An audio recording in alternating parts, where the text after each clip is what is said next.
Ini sekolah visinya membantu anak yang kurang mampu, ya Bu ya.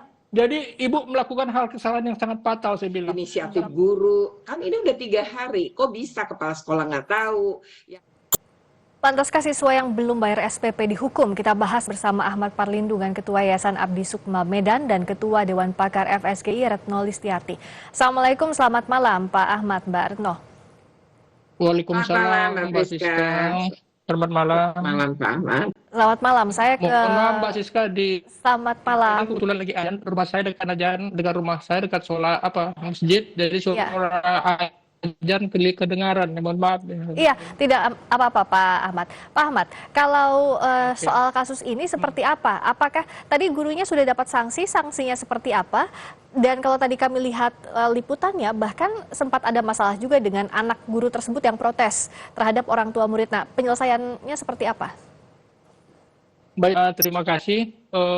Terus saya jelaskan bahwa kejadian ini luar perkiraan kami, Mbak Siska, Mbak Retno. Karena memang ini tidak ada instruksi dari yayasan maupun sekolah. Saya perlu jelaskan, Ibu Amelia ini anaknya di sekolah kami ini ada 2. Kelas 4 dan kelas 1. Ya. Kalau memang itu adalah instruksi daripada sekolah atau daripada sekolah atau yayasan, tentunya anaknya di kelas 1 itu juga mengalami hal yang sama. Tapi ini karena dilakukan oleh guru yang bersangkutan, wali-wali kelasnya yang membuat seperti itu, sehingga menjadi viral kan kemana-mana, akhirnya persoalan ini menjadi semakin kejam.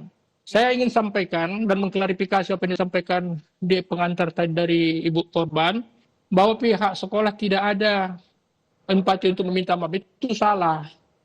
Ketika kejadian terjadi, ribut-ribut di sekolah, pihak kepala sekolah itu sudah mengajak Ibu Amelia itu untuk ke ruangan. Dan Ibu kepala sekolah kita mendatangi rumahnya Ibu Amelia untuk meminta maaf. Memang pada waktu itu guru yang bersangkutan tidak ikut, tapi dengan hati yang lapang minta maaf. Ternyata juga Ibu Amelia tidak menerimanya, kemudian persoalan ini jadi viral. Bu, saya ingin menjelaskan ya, apa sebenarnya sekolah ini. Sekolah ini adalah sekolah yayasan wakaf. Ini tidak ada profit di sini. Baik. Ini di sekolah ini didirikan tahun 63. Ya, ini perlu saya jelaskan Bu, supaya masyarakat di luar itu tahu.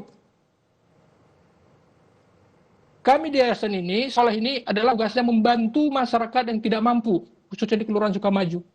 Bukti yang kami lakukan dalam membantu masyarakat ini, uang sekolahnya ini, khusus untuk Ibu Amelia anak yang kelas 4, itu hanya 60.000 per bulan, Bu. Dan dari Januari sampai dengan Juni, itu kami gratiskan. Praktis, ibu-ibu itu hanya membayar uang sekolah itu 6 bulan. Nah, sampai ada kasus ini seperti apa Pak Ahmad? Izin saya tanya. Sampai ada kasus ini, itu gimana Bu? sampai akhirnya ada kasus ini, nah itu seperti apa? Kok bisa anaknya harus belajar di bawah? Nah itu tuh kalau kata Bapak tadi ada inisiatif dari gurunya. Nah kenapa bisa seperti itu? Kenapa gurunya bisa sampai mengambil inisiatif dan sanksi apa yang diberikan? Itu yang kami sesalkan dan kami sudah panggil gurunya, kami pertanyakan bahwa beliau hanya menjelaskan karena belum membayar uang sekolah. Saya bilang, ini sekolah visinya membantu anak yang kurang mampu. Ya Bu ya. Jadi Ibu melakukan hal kesalahan yang sangat fatal, saya bilang. Sampai Dinas Pendidikan juga sudah melakukan audit terhadap Ibu yang bersangkutan. Dan mungkin juga kami besok akan masuk ke Ombudsman untuk membicarakan ini.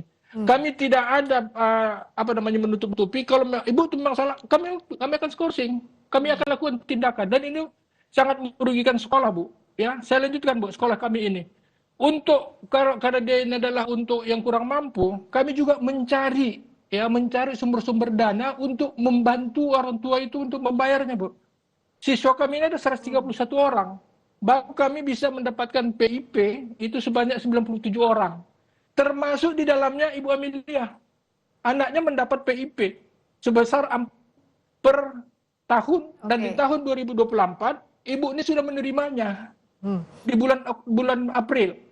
Tapi dia tidak mau membayar sekolahnya. Baik. Nah, tapi apa yang terjadi dengan Ibu Amelia? Tapi kami juga nggak tahu, Bu. Sehingga apa? Sekolah ini yang tadinya adalah tujuannya untuk tujuan sosial, kami habis, Bu, dibully. Guru-guru kami banyak yang dibully. Baik. Sampai tahu, Bu, saya juga mau jelaskan. Guru-guru kami ini merasa sedih Mereka itu digaji cuma 380.000 per bulan, Bu, sampai 16.000. Mereka mengabdi di sekolah itu. Dengan kejadian ini viral sampai mereka bilang, enak ya kalau udah viral, sebentar saja udah dapat duit. Sedih kami, Bu. Ini Baik. harus kita pahamkan pada seluruh masyarakat juga, jangan tergoda dengan terpukau dengan kondisi ini. Oke, baik. Saya ke Saya mau maaf pakai emosi sedikit ya, Bu, ya, karena saya nggak tahan dengan bulian yang disampaikan kepada saya. baik, baik. Mbak Retno, saya mau tanya dulu.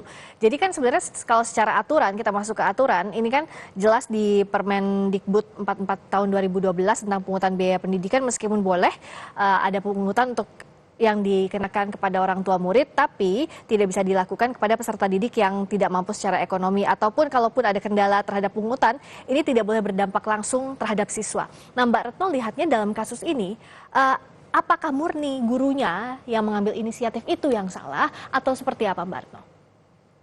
Iya, pertama tentu sekolah swasta itu kan bergantung memang bayaran pada SPP ya. Tapi ketika dalam kasus ini sebenarnya bukan kasus pertama, banyak sekali sekolah swasta memang memperlakukan murid-murid kemudian yang nunggak itu dengan berbagai cara. Kalau ini tadi duduk di lantai ya, selama pembelajaran. Nah, ini sebenarnya terlepas dari penjelasan Pak Ahmad tadi, ini tetap dari sudut pandang perlindungan anak, Undang-Undang Perlindungan Anak jelas sebuah kesalahan yang dilakukan oleh pihak sekolah dan tidak bisa sebenarnya inisiatif guru. Kan ini udah 3 hari, kok bisa kepala sekolah nggak tahu, yang lain-lain nggak tahu. Jadi ini ada sistem di sekolah yang juga harus dievaluasi. Kenapa sampai 3 hari terjadi dan juga tidak ada sama sekali teguran sebelumnya kan dan bagaimana guru ini punya inisiatif itu menjadi menarik gitu ya. Apakah ada tekanan?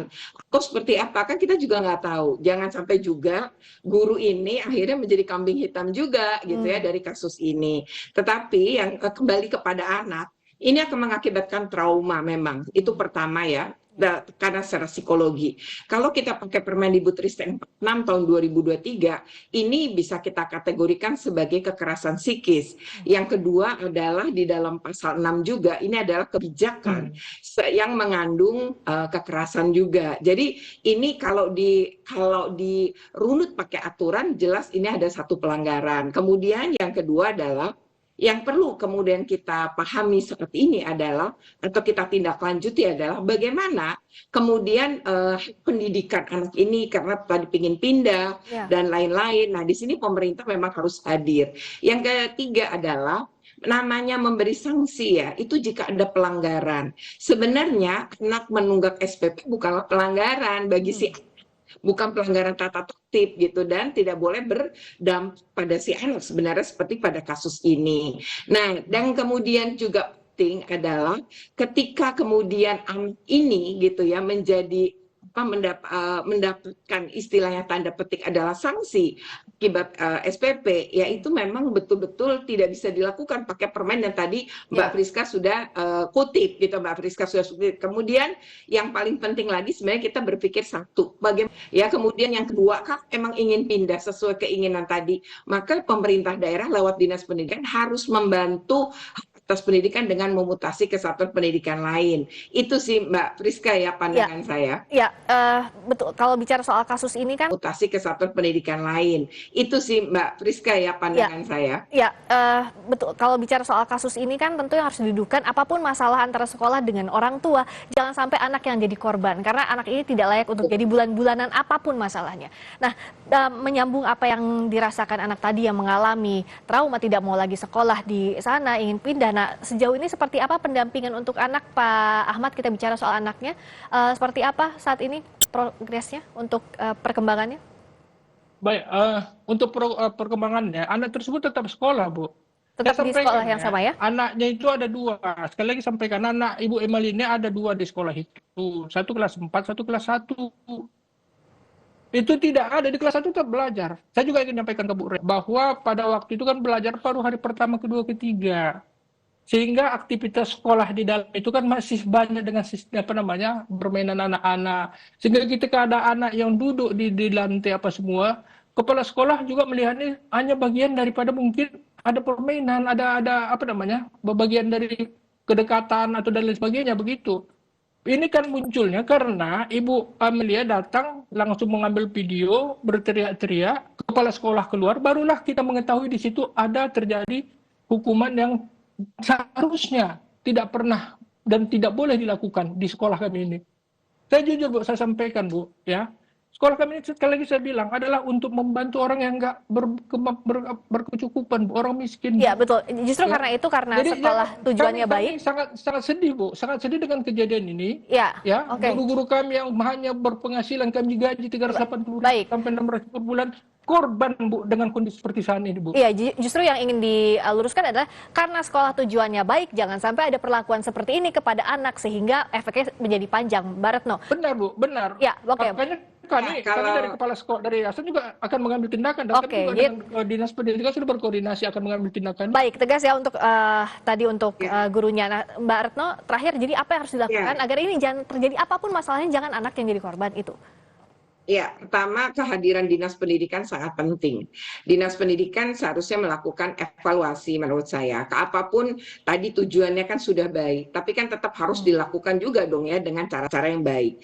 Yang kedua adalah mari berfokus juga pada kondisi psikologi anak. Ya. Jadi Dinas Pemberdayaan Perempuan dan Perlindungan Anak juga mesti digandeng nih untuk membantu pemulihan psikologi. Yang ketiga adalah menurut saya hak pendidikan anak ini di atas segalanya. Anak sebaiknya nanti pas di psikolog, di asesmen ditanya aja dia masih mau tetap di situ atau pindah. Itu yang kemudian harus ditindaklanjuti oleh pemerintah daerah. Dan yang ketiga, saya mengingatkan ya pada seluruh sekolah bahwa sekarang itu sudah ada Permendikbudristek 46 tahun 2023 tentang pencegahan penanganan kekerasan di satuan pendidikan. Oleh karena itu, berbagai kasus-kasus ini seharusnya tetap harus merujuk pada peraturan ini. Ya. Di mana tadi ya kita bukan tidak boleh memberikan sanksi pada peserta didik, boleh, tapi sanksi itu tidak boleh menyakitkan, tidak boleh merendahkan, dan tidak boleh mempermalukan anak. Baik, terima kasih Pak Ahmad, terima kasih Mbak Retno. Negara harus hadir. Yang paling boleh sudah habis waktunya. Apa singkat saja Bapak? Karena begini, tadi Pak Ibu itu menyampaikan bahwa akan mengeluarkan anaknya dari sekolah kami. Karena ada bantuan yang diberikan oleh Pak Iwan Ritonga kepada sekolah sebesar 2.800.000, itu nanti kalau memang itu akan dikembalikan kembali kepada Pak Iwan Ritonga. Baik, ya, baik, terima kasih. Oke, baik. Tapi ini fokusnya yang Pak Ahmad ditangkap yang tadi, tapi fokusnya adalah bagaimana nanti pemulihan psikologis anak dan hak pendidikan anaknya jangan sampai hilang itu ya. Dan negara harus hadir dalam hal itu, jangan sampai hilang itu ya. Dan negara harus hadir dalam hal itu. Terima kasih Mbak Retno, terima kasih juga Pak Ahmad.